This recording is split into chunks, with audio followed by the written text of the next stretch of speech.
بسم اللہ الرحمن الرحیم۔ السلام علیکم ڈیئر اسٹوڈنٹس۔ ہمارا آج کا جو سب ٹاپک ہے لیونگ آرگنزمس اینڈ ایکسکریشن، یعنی ہمارا جو ٹاپک ہے living things and their surroundings, اس میں آج ہم ڈسکس کریں گے لیونگ آرگنزمس اینڈ ایکسکریشن۔ یعنی جو لیونگ آرگنزمس ہیں ان میں ایک پروسیس ہوتی ہے جس کو ایکسکریشن کہا جاتا ہے، اس کے بارے میں ہم ڈسکس کریں گے۔ All living things take food, not all the food that is eaten is really used.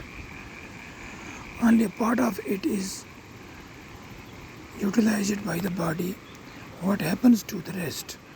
This has to be removed by the body as wastes. Our body also produces some wastes in other life processes. The process of getting rid of these wastes by the living organisms is known as excretion. Do plants also excrete? Yes, they do. However, the mechanisms in plants are a little different. Some harmful or poisonous materials do get produced in plants as wastes. Some plants find it possible to store the waste products within their parts in a way that they do not harm the plant as a whole. Some plants remove waste products as secretions.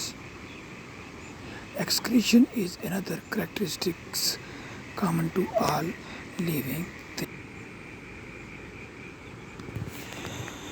So dear students, جس طرح آپ جانتے ہیں کہ تمام زندہ چیزیں جو ہیں، تمام جاندار چیزیں جو ہیں وہ غذا کھاتی ہیں، کھانا کھاتی ہیں یا غذا حاصل کرتی ہیں ہم، تو ان میں سے جو غذا، مان لیجیے ہم انسان ہیں، ہم جو غذا کھاتے ہیں وہ تمام کی تمام غذا ہمارے جسم میں یوٹیلائز نہیں ہو پاتی۔ اس میں سے کچھ غذا کا کچھ حصہ جو ہے وہ ہمارا جسم یوٹیلائز کرتا ہے، اور باقی کا جو حصہ ہے وہ ایز اے ویسٹ بچ جاتا ہے، اور پھر وہ جسم سے ریموو ہو جاتا ہے۔ تو اس کے علاوہ کچھ اور جو پروسیسز ہوتی ہیں ہمارے جسم کے اندر، جیسے ریسپائریشن وغیرہ وغیرہ، تو اس میں بھی کچھ ویسٹس بنتے ہیں۔ ڈفرینٹ کیمیکل ریئیکشنز میں بہت سارے ویسٹس جو ہیں وہ بنتے ہیں۔ ان ویسٹس کو بھی، جو کہ ہارمفل ہوتے ہیں ہمارے جسم کے لیے، ان کو بھی جسم سے خارج کرنا ضروری ہوتا ہے۔ تو ایسی پروسیس جس میں ان تمام ویسٹس کو جسم سے باہر نکالا جائے یا ان سے نجات حاصل کی جائے، اس سسٹم کو ایکسکریشن کہتے ہیں۔ اب ہم دیکھتے ہیں کہ مختلف جو جانور ہیں، چاہے انسان ہو یا باقی دوسرے جانور، وہ ایکسکریشن کرتے ہیں، یعنی ویسٹ مٹیریل کو جسم سے باہر نکال دیتے ہیں۔ تو اب پلانٹس جو ہیں، پلانٹس تو آج تک ہم دیکھا نہیں کہ پلانٹس سے کوئی ایسا ویسٹ باہر نکلتا ہو، تو ان میں بھی ایکسکریشن ہوتی ہے، مگر ان کا جو ایکسکریشن کا میکانزم ہے وہ اینیمل سے بالکل ڈیفرنٹ ہے، وہ الگ طرح کا ہے۔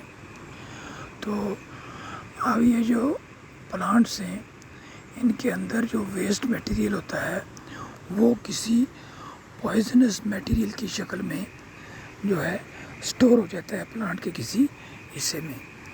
تو وہ چونکہ وہ میٹیریل جو ہے پلانٹ کے لیے نقصان دہ نہیں ہوتا ہے، تو اس لیے وہ وہیں پر پلانٹ کے ساتھ رہتا ہے، اور کچھ پلانٹس جو ہیں وہ اپنا جو ایکسکریشن ہے وہ سیکریشنز کے ذریعے بھی ریلیز کر دیتے ہیں۔ اچھا، اسی طرح یہ جو ایکسکریشن ہے یہ تمام لیونگ آرگنزمز جو ہیں ان میں یہ ایک کامن کریکٹرسٹک ہے، یعنی ہر جاندار چیز میں ایکسکریٹری سسٹم ہوتا ہے، یعنی میکنزم آف ایکسکریشن ہوتا ہے۔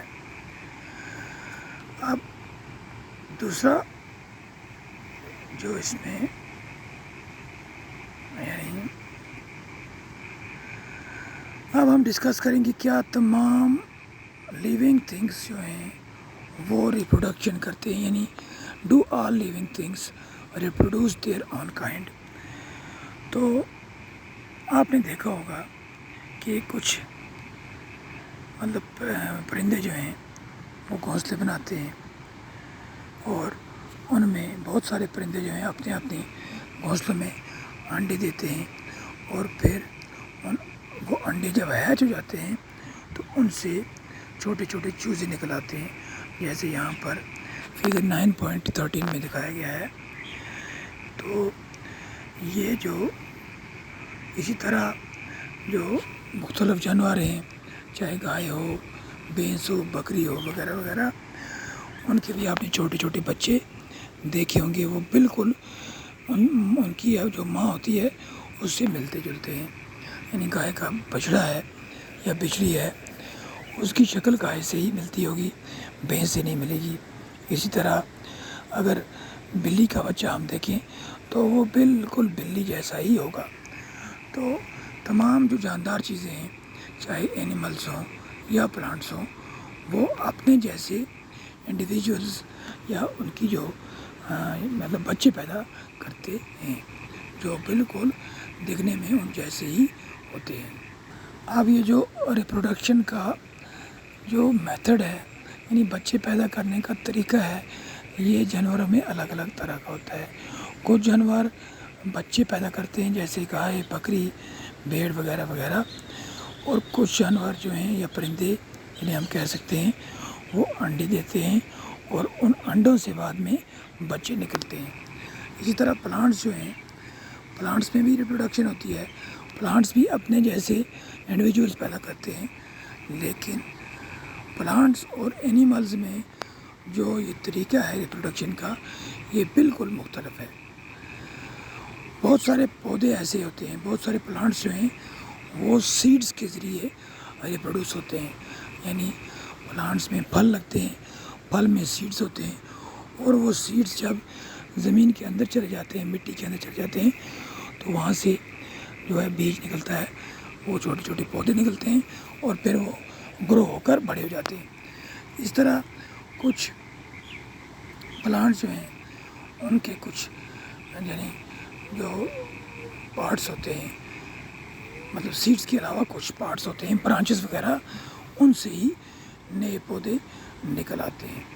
تو جیسے آپ کو مثال دیں آلو کی، آلو جو ہے، آلو کا ایک جو آلو ہوتا ہے اس میں چھوٹے چھوٹے بڈس ہوتے ہیں، ان بڈس سے پھر نئے پودے نکل آتے ہیں۔